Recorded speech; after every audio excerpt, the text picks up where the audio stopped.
Hello दोस्तों, हम लोग भारत की नागरिकता के बारे में समझ रहे थे। नागरिकता में भी जो 1955 का नागरिकता अधिनियम आया था, उसमें जो 5 मुख्य प्रावधान किए गए थे कि नागरिकता किस प्रकार से प्रदान किया जाएगा।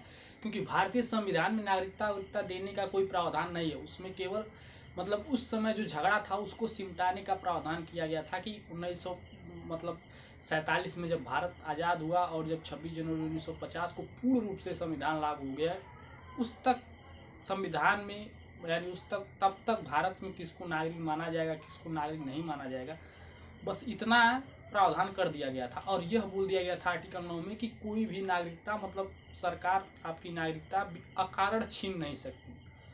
नागरिकता की सुरक्षा दी गई। और इसमें यह बोल दिया गया कि नागरिकता जो है आर्टिकल 9 में तब तक बनी रहेगी जब तक कि आप किसी और देश के नागरिक नहीं हो जाते हैं, और जब आप किसी और देश के नागरिक हो जाएंगे तभी आपकी नागरिकता समाप्त होगी, या फिर कोई देश द्रोह वाला कार्य कर देते या फिर कुछ गलत काम कर देते हैं जिससे बहुत से लोगों को नुकसान होता है, बहुत सी लोगों को हानि होती है, तो उस पर जा कर के भारत सरकार चाहे तो आपकी नागरिकता समाप्त कर सकती है।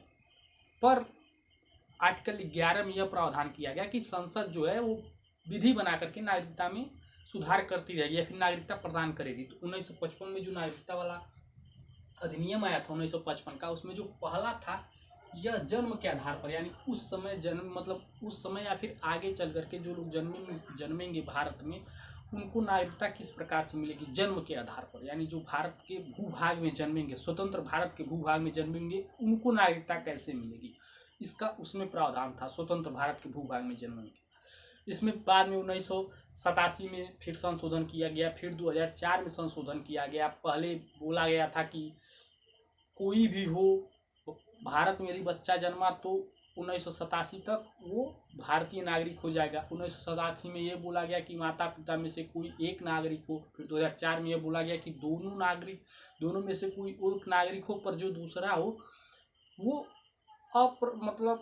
अवैध प्रवास ना किया हो, यानी अवैध रूप से कहीं भारत में हल करके ना आया हो, ऐसा बोला गया था। उसके बाद क्या हुआ, उसके बाद जो है ये तो जन्म वाले से हो गया। उसके बाद वंश से जो था, इसमें क्या है, इसमें जैसे कि आप वंश से पाएंगे आप भारत के नागरिक हैं, आपके माता पिता भारत के नागरिक हैं और आपका जन्म अमेरिका में हुआ, तो आपके माता पिता के पास चूंकि जन्म से ही अमेरिका की नागरिकता आपको मिल जाएगी। भले ही आपके माता पिता भारतीय, पर आपके माता पिता यह चाहते हैं कि आपको भारत की नागरिकता मिले, तो उनको जन्म से साल भर के अंदर ही जा करके एम्बेसी में रजिस्ट्रेशन करवाना पड़ता था कि रजिस्ट्रेशन करवा लेंगे तो नागरिकता जो है वो आपको दे दी जाएगी धीरे धीरे चल करके। लेकिन यदि आपका रजिस्ट्रेशन नहीं हुआ है तो आपको फिर उसके बाद क्या करना है, उस समय यदि मान लीजिए आप किसी देश के नागरिक, आपके माता पिता भारत के नागरिक है और आपका जन्म अमेरिका में हुआ, आप वहाँ के नागरिक बन गए, पर बाद में आपको ऐसा लगा कि आपको भारत की नागरिकता चाहिए, तो उसके लिए क्या उनसे प्रावधान है, तो उसके लिए पंजीकरण से आपको नागरिकता मिल सकती है।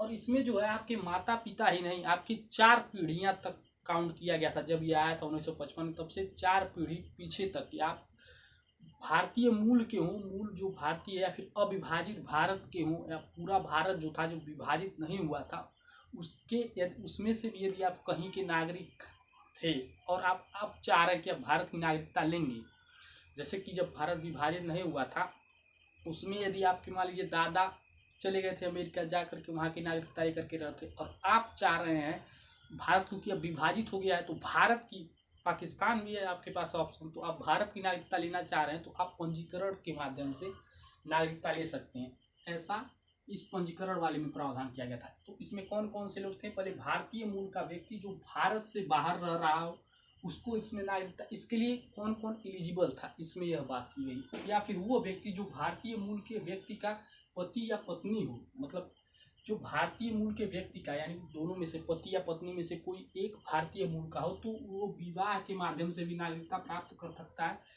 इन दोनों के लिए शर्त यह है कि आपको 7 वर्ष तक भारत में रहना होगा। इसमें भी 7 वर्ष तक आपको भारत में रहना होगा। जब तक आप 7 वर्ष भारत में रहेंगे नहीं तब तक आप एलिजिबल नहीं होंगे कि हम पंजीकरण से नागरिकता के लिए रजिस्टर कर सके, या फिर आपको रजिस्ट्रेशन करने से पहले 7 वर्ष तक भारत में रहना होगा। उसके बाद वयस्कों के जो नाबालिग बच्चे होंगे, भारत के नागरिकों के जो नाबालिग बच्चे होंगे उनको नागरिकता दे दी जाएगी। यदि आप बालिग हो गए तब तो आपको क्या करना होगा, 7 वर्ष वाली ये स्ट्रेटेजी फॉलो करनी होगी। लेकिन यदि आप नाबालिग हैं और आपके माता पिता चाह रहे हैं भारतीय नागरिकता, तो वो दिलवा सकते हैं इजीली। बस 12 महीने आपको ला करके यहाँ पर रख लें, उसके बाद आपको नागरिकता मिल जाएगी। उसके बाद भारत में 7 वर्ष से रह रहा कोई विदेशी जो कि भारतीय मूल का हो, क्योंकि इसमें भारतीय मूल के लिए ही प्रावधान किया गया है। उस कोई भारतीय मूल का विदेशी कैसे हो जाए, कोई विदेशी कैसे हो गया यदि वो भारतीय मूल का, तो विदेशी ऐसे हो जाएगा जब वो किसी अन्य देश का नागरिक होगा, वो भारत में आएगा, तो क्योंकि वो दूसरे देश का नागरिक है तो वो वीज़ा और पासपोर्ट के माध्यम से उस देश के आएगा। और जब तक यहाँ पर रहेगा, यदि वैलिड तरीके से रहता है, तो धीरे धीरे उसको भारत की नागरिकता दे दी जाएगी 7 वर्ष के बाद। उसका पूर्व भारतीय नागरिक जो 5 वर्ष से किसी दूसरे देश में रह रहा है और अब वो चाह रहा है भारत की नागरिकता पुनः पा जाए, मतलब 5 वर्ष से वो किसी दूसरे देश का नागरिक हो गया है पर उसको वह देश अच्छा नहीं लग रहा है, उसको भारत की नागरिकता चाहिए, तो पहले उसे आना होगा भारत में कम से कम साल भर 12 महीने तक रहना होगा। अगर 12 महीने में वो 12 महीने तक भारत में रह जाता है, 12 महीने तक, तो उसे क्या हो जाएगा, उसे नागरिकता दे दी जाएगी। किसके माध्यम से, 12 महीने रहने के बाद रजिस्ट्रेशन करवाएगा। रजिस्ट्रेशन के माध्यम से यदि मंत्रालयों को ये मतलब उचित लगेगा, यानी ये पसंद आएगा, तो उसको नागरिकता दे दी जाएगी। तो ये था 1955 का जो पंजीकरण के माध्यम से नागरिकता वाला प्रावधान रहता। अब इसके बाद हम लोग समझेंगे प्राकृतिकरण से और क्षेत्र विलय से कैसे मिलेगी नागरिकता। धन्यवाद।